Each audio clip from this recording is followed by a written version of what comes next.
Welcome my dear rockets. आज हम लेकर आए हैं एक अलग किस्म की माइंड ब्लोइंग मूवी। जब किसी की मौत होती है तो वहीं पर उस इंसान की कहानी खत्म हो जाती है, लेकिन इस कहानी में एक आदमी मरता है लेकिन किसी और के शरीर में जिंदा रहता है। इस तरह बार बार वो नए नए शरीरों में जिंदा रहता है। इसका कारण क्या है और वो इस साइकिल से कैसे बाहर आया, यही इस मूवी में दिखाया गया है, जिसका नाम है every time I die. Movie की शुरुआत में मिया नाम की एक औरत एक आदमी के साथ होती है। अचानक उसे कोई काम याद आता है और वो वहाँ से चली जाती है। उसके साथ जो आदमी था उसका नाम है सैम। सैम बाथरूम में जाकर बहुत देर आईने को देखता है और अचानक उसका सर दुखने लगता है। फिर न जाने उसे क्या सोचता है और वो कार लेकर मिया को ढूंढने निकल जाता है। तभी वो देखता है कि मिया एक आर्मी ऑफिसर के साथ जा रही है। असल में वो मिया का हस्बैंड है जो 1 साल बाद घर लौटा है और इस 1 साल में मिया ने सैम के साथ अफेयर कर लिया था। ये बात सैम भी जानता था, लेकिन वो मिया से बहुत प्यार करने लगा था। पर अब मिया अपने पति के साथ है और उसे देखकर सैम को अच्छा नहीं लगता।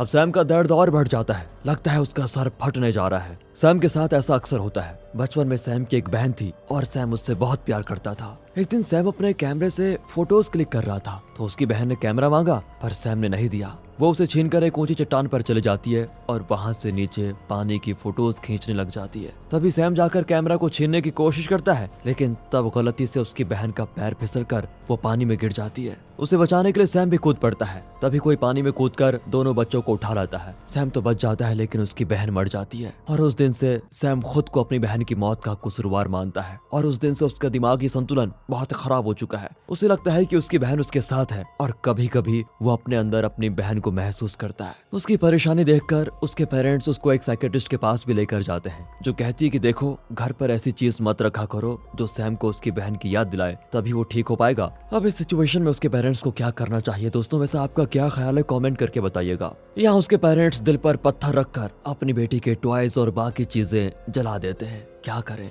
बेटी नहीं रही लेकिन बेटे को तो बचाना है। इस तरह दिन गुजरते हैं और सैम की हालत अब थोड़ा बेहतर होने लग जाती है। वो बड़ा हो जाता है, लेकिन अब उसके पेरेंट्स जिंदा नहीं है। अब वो ठीक है, लेकिन जब सरदर्द होता है तो उस बेचारे का क्या हाल होता है ये कोई नहीं जान पाता। सैम एक पैरामेडिक है और ये उसका इकलौता दोस्त है जेम्स। दोनों एक बार में जाते हैं जहाँ मिया आती थी। तीनों मिलकर खूब ड्रिंक करके एंजॉय करते थे। आज भी सैम उसी का इंतजार कर रहा है। इतने में मिया आ जाती है, लेकिन अपने पति के साथ। वो अपने पति को सभी से मिलवाती है। सैम तो अंदर ही अंदर जलकर राख हो रहा होता है कि ये कैसे किसी और के साथ हो सकती है। वो घर जाकर मिया को कॉल करता है तो वो कहती है कि देखो सैम, अब मुझे भूल जाओ और मेरी लाइफ में दखल मत दो, प्लीज मुझे चैन से अपने परिवार के साथ रहने दो। यहाँ सैम को ऐसा दर्द होता है मानो किसी ने सर पर हथौड़ा मार दिया हो। वो एक छोटा सा बॉक्स खोलता है जिसमें उसके और उसकी बहन की क्लिक की भी कुछ फोटोज होती हैं। उन्हें देखकर सैम बहुत इमोशनल हो जाता है। उसमें एक छोटा लेटर होता है जो सैम ने बचपन में लिखा था। उसमें सैम ने लिखा था कि मैं सैम हूँ, सारा का बड़ा भाई।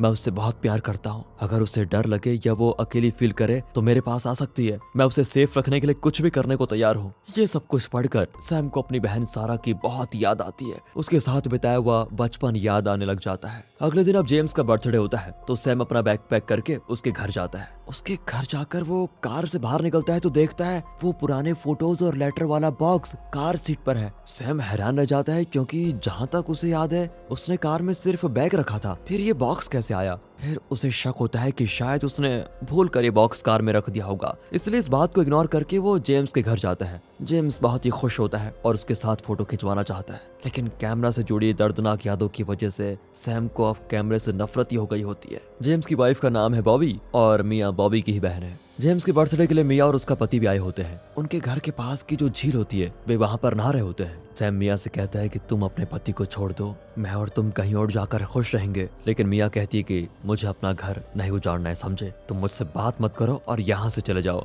ये सुनकर सैम का दर्द फिर से शुरू हो जाता है और वो एकदम ब्लैंक। जब उसकी आंख खुलती है तो वो खुद को किसी जंगल में पाता है। तभी जेम्स आकर कहता है कि तुम्हें हम कितनी देर से ढूंढ रहे हो, तुम बिना बताए यहाँ क्यों चले आए? ये कहकर वो सैम को अपने घर ले आता है और पूछता है कि यार तुम ठीक तो हो? हमारे साथ बात कर रहे थे उस समय और फिर अचानक तुम्हें हो क्या गया था? अचानक तुम उस जंगल में में क्यों चले गए? सैम के पास इसका कोई जवाब नहीं होता, क्योंकि उसकी खुद समझ में नहीं आ रहा था कि उसके साथ ये हो क्या रहा है। उसे सिर्फ इतना याद है कि वो झील के पास मिया से बात कर रहा था। लेकिन जेम्स ये क्यों कह रहा है कि मैं सभी से अच्छे से बात कर रहा था? अब जेम्स उसे एक वीडियो दिखाता है जो उसने कुछ घंटे पहले रिकॉर्ड की थी। उसमें सैम तो एकदम नॉर्मल दिखता है और वो इन सबको अपने बचपन की सारी बातें बता रहा था। पर इस समय सैम को ऐसा कुछ भी याद नहीं है। वो मिया से फिर अकेले में मिलता है और कहता है कि प्लीज मेरे साथ चली जाओ, मैं सिर्फ तुम्हारे साथ ही नॉर्मल फील कर सकता हूँ, अगर तुम नहीं मिले तो मैं सच में पागल हो जाऊंगा। लेकिन मिया उसे फिर वार्न करती है और यहाँ से चले जाने को कहती है। इतने में मिया का पति टाइलर आ जाता है, लेकिन शायद उसने इनकी बातें नहीं सुनी थी। वो मिया को लेकर चला जाता है। अब सैम वहाँ नहीं रहना चाहता और अपने घर के लिए निकल जाता है।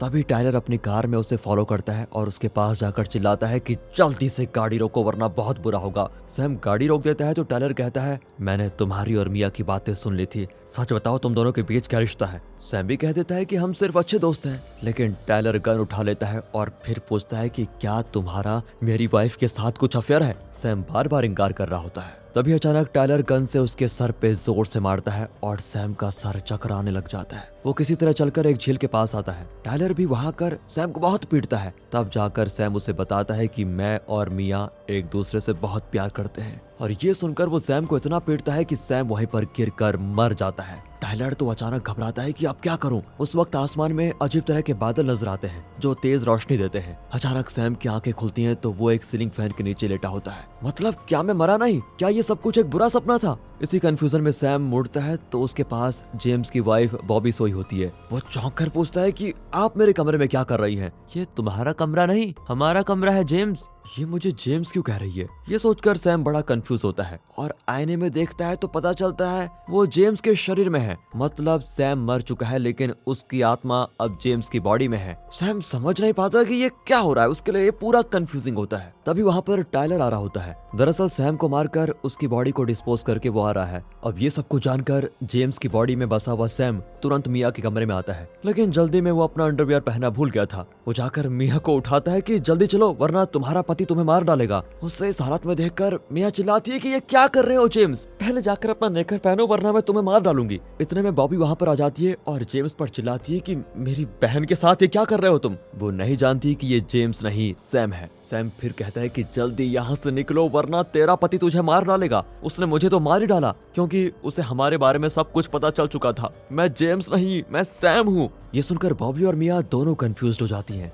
थ्रिलर मूवी के बीच में ऐसा कॉमिकल सीन अगर आपको पसंद आया हो तो वीडियो को लाइक कीजिए। इतने में टाइलर अंदर आ जाता है और जेम्स को नंगा देखकर वो चौंक जाता है। पर सैम अब भी मिया को बचाने की पूरी कोशिश करता है, लेकिन टाइलर उस पर भी अटैक कर देता है। फिर सभी मिलकर उनका झगड़ा रोकते हैं और जेम्स मतलब सैम ड्रेस पहनकर एक कमरे में बैठा होता है। वो बॉबी को बहुत समझाता है कि देखो मैं सैम हूँ और इस वक्त जेम्स की बॉडी में हूँ, मेरा यकीन करो मैं जेम्स नहीं हूँ। लेकिन बॉबी कहती है तुम बहुत थके हुए हो इसलिए इतनी बेतुकी बातें कर रहे हो, जरा आराम कर लो। ये कहकर वो चली जाती है। सैम सो जाता है और उसे एक अजीब सा सपना आता है कि वो अपने शरीर में है और वो भी मिया के साथ है। लेकिन वो जान जाता है कि ये सपना है क्योंकि वो अपने हाथ से दूसरे हाथ में छेड़ करता है, उसके अंदर से मक्खी निकलती है।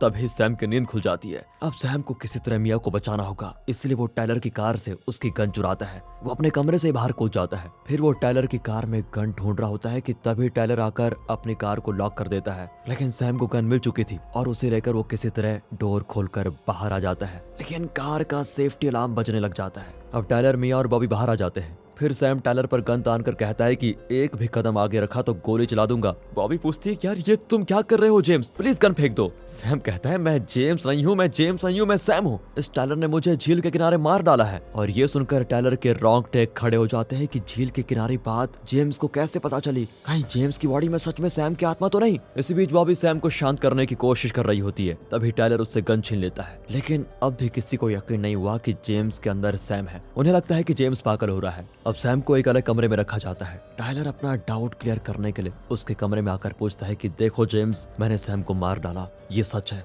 लेकिन तुम्हें ये बात कैसे पता चली? क्या तुम मुझे फॉलो कर रहे थे? सैम कहता है तुमने जिस सैम को मार डाला मैं वही सैम हूँ, लेकिन अब मैं जेम्स की बॉडी में हूँ। लेकिन टायलर को गुस्सा आता है कि तुम बार बार झूठ क्यों कह रहे हो। तब सैम बताता है कि तुमने मुझे इसीलिए मार डाला क्योंकि मेरा और मिया का अफेयर चलता है। यह सुनकर टायलर तो गुस्से में जेम्स को यानी कि सैम को शूट कर देता है और सैम फिर मारा जाता है। और इस बार कत्ल के इल्जाम से बचने के लिए टायलर गन को जेम्स के हाथ में दे देता है ताकि सबको यही लगे कि ये पागल हो गया और इसने खुदकुशी कर ली। तभी एक बार फिर आसमान में वही बादल इकट्ठा हो जाते हैं और बीच से निकलती है एक तेज रोशनी। अब सैम फिर आंखें खोलता है तो उसके सामने मिया और टायलर होते हैं। सैम तो घबरा जाता है कि न जाने इस बार किसकी बॉडी में घुस गया। दरअसल इस बार वो बॉबी की बॉडी में चला गया था। जेम्स की लाश को देखकर उसकी वाइफ बॉबी बेहोश हो गई थी और इसी बीच सैम की आत्मा जेम्स को छोड़कर बॉबी की बॉडी में घुस गई थी। अब सैम समझ जाता है कि अगर इस बार मैंने खुद को सैम बताया तो टायलर फिर मुझे मारेगा, इसलिए वो एक प्लान बनाता है और कहता है कि कहती है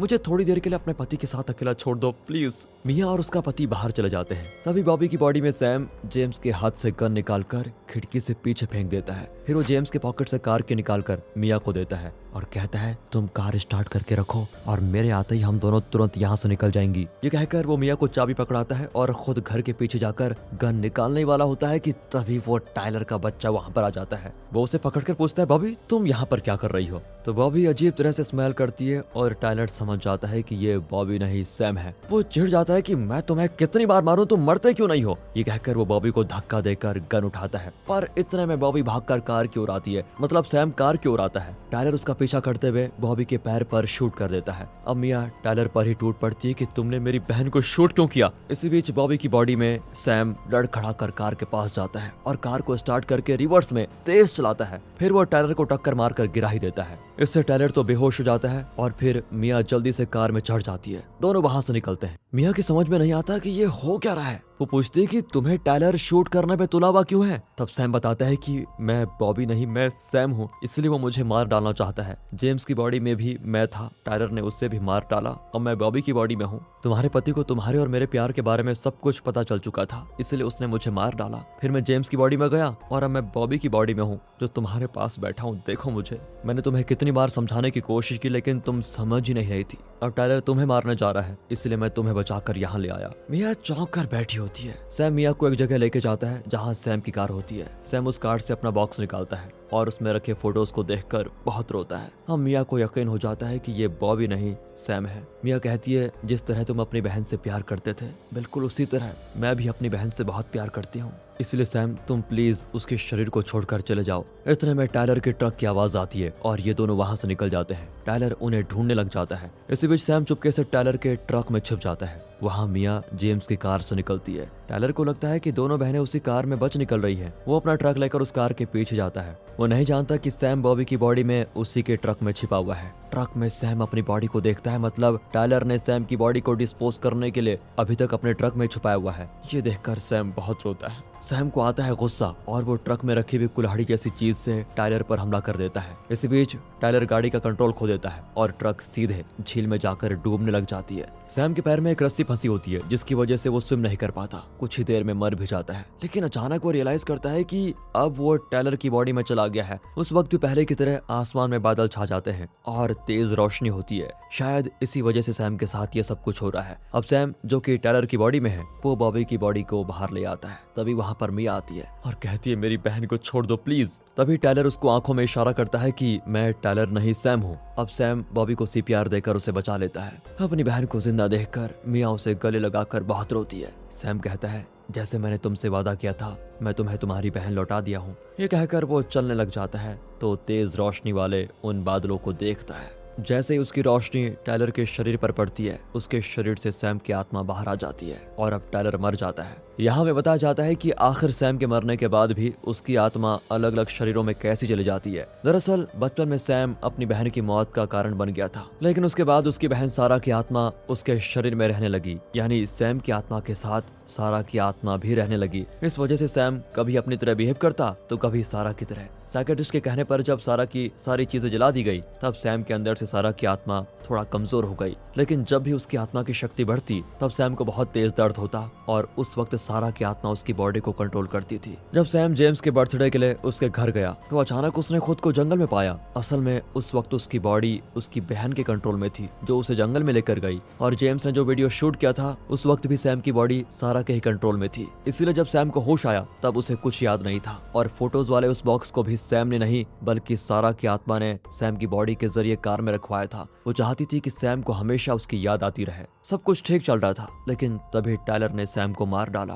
और तब सैम की आत्मा एक शक्ति बनी और आसमान में तेज रोशनी की तरह चमकने लगी। सैम की आत्मा सारा की आत्मा से मिल नहीं रही थी क्योंकि सैम खुद को अपनी बहन की मौत का जिम्मेदार मानता था। जब सारा की आत्मा को पता चला कि मिया, जिसे सैम बहुत ही पसंद करता है, उसकी जान को खतरा है, तो उसने सैम की आत्मा को जेम्स के शरीर में ट्रांसफर कर दिया। फिर जेम्स के शरीर में रहकर सैम ने मिया को बचाने की पूरी कोशिश की, लेकिन जेम्स को टायलर ने मार डाला। फिर सैम बॉबी की बॉडी में चला गया। जब उसने रियलाइज किया कि जैसे उसके लिए उसकी बहन इंपॉर्टेंट थी वैसे ही मिया के लिए बॉबी इंपॉर्टेंट है, इसलिए जब ट्रक के डूबने से टायलर और बॉबी डूब रहे थे तो सारा ने सैम की आत्मा को बॉबी के शरीर से निकालकर टायलर के शरीर में ट्रांसफर कर दिया और इस तरह वो मिया की बहन को बचा पाए। तब जाकर सैम को तसल्ली हुई कि वो अपनी बहन को भले ही ना बचा पाया, लेकिन आज उसने मिया की बहन को बचा लिया है। मिया को सैम की तरह कभी गिल्टी फील नहीं करना पड़ेगा कि वो अपनी बहन को नहीं बचा पाई। अब सैम की आत्मा को कोई गिला नहीं है, वो अपनी बहन सारा की आत्मा से जा मिलता है। और दोस्तों, आप भी हमारे दूसरे चैनल मूवीज वेदर से मिल जाइए, उसे सब्सक्राइब करें, सपोर्ट करें। और इसी के साथ ये मूवी यहाँ पर खत्म होती है। तो दोस्तों, आपको कैसी लगी ये मूवी? अगर ये वीडियो अच्छी लगी हो, स्टोरी अच्छी लगी हो, एक्सप्लेनेशन अच्छा लगा हो तो लाइक कीजिए, ज्यादा से ज्यादा इसे शेयर कीजिए। मिलते हैं अगली वीडियो में, तब तक के लिए गुड बाय, ख्याल रखें अपना, and finally thanks for watching.